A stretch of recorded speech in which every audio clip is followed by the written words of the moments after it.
Magandang umaga mga kahuan. Narito na ang Pag-asa Weather Update today.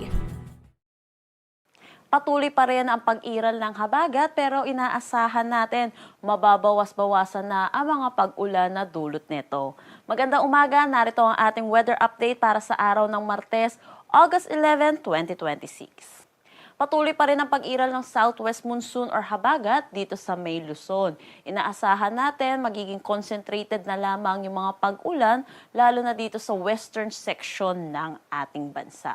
Sa ngayon, patuloy din nating minomonitor itong bagyo na nasa labas ng ating Philippine Area of Responsibility na may international name na Pelu at kategoring tropical storm. Mababa naman po yung tsansa nito na mapumasok ng ating Philippine Area of Responsibility at magkaroon ng direktang epekto sa anumang parte ng ating bansa. At patuloy itong kumikilos palayo ng ating kalupaan. Para sa magiging panahon natin ngayong araw dito sa Luzon, inaasahan pa rin naman natin yung pabugso-bugsong malalakas na pag-ulan dulot ng habagat dito sa may Zambales, Bataan at Occidental Mindoro. Inaasahan natin ang maulap na papawiri na may mga kalat-kalat na pag-ulan dito sa may Metro Manila, Calabarzon, malaking bahagi ng Central Luzon, Benguet, Pangasinan at Camarines Norte.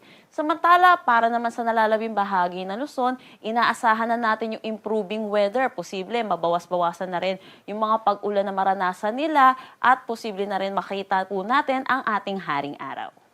Agwat ng temperatura para sa Metro Manila, 25 to 31 degrees Celsius, Lawag, 26 to 32 degrees Celsius. For Tuguegarao, 25 to 33 degrees Celsius, Baguio, 17 to 21 degrees Celsius. For Tagaytay, 23 to 26 degrees Celsius, at Legazpi, 26 to 32 degrees Celsius.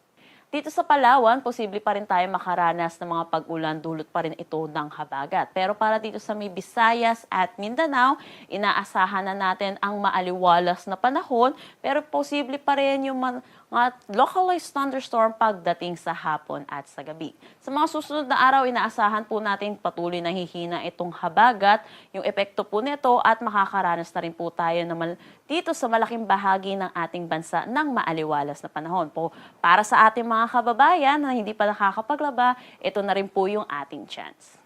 Para sa ating agwat ng temperatura dito sa Puerto Princesa at Calayan Islands, 26 to 33 degrees Celsius. Sa Iloilo, 26 to 33 degrees Celsius. Cebu, 26 to 32 degrees Celsius. Tacloban, 27 to 33 degrees Celsius. Zamboanga, 25 to 34 degrees Celsius.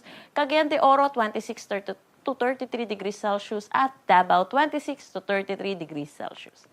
Para sa ating ulan na inaasahan dulot nitong habagat, posible pa rin naman po yung significant rainfall dito sa may Benguet, Pangasinan, Zambales, Bataan at Occidental Mindoro ngayong araw. Pinapaalalahanan po natin yung mga kababayan po natin, lalo na po dito sa mga areas na to, dahil saturated na po or malambot na ang kanilang kalupaan dahil na rin sa mga sunod-sunod na pag-ulan, kaya pinapaalalahanan po natin sila sa mga pagguho ng lupa at mga pagbaha. Ugaliin po natin makipag-ugnayan sa ating mga local government units hinggil sa mga posibleng paglikas na kailangan po natin gawin.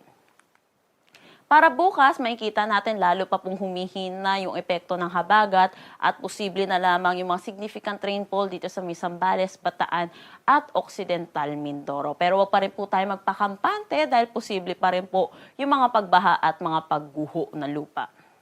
Wala na tayong nakataas na anumang gale warning sa anumang seaboards ng ating bansa. Pero iba yung pag-iingat pa rin po para sa ating mga kababayang mangingisda at may mga sasakyan maliit ng dagat, lalo na po sa mga localized thunderstorm pagdating sa hapon at sa gabi.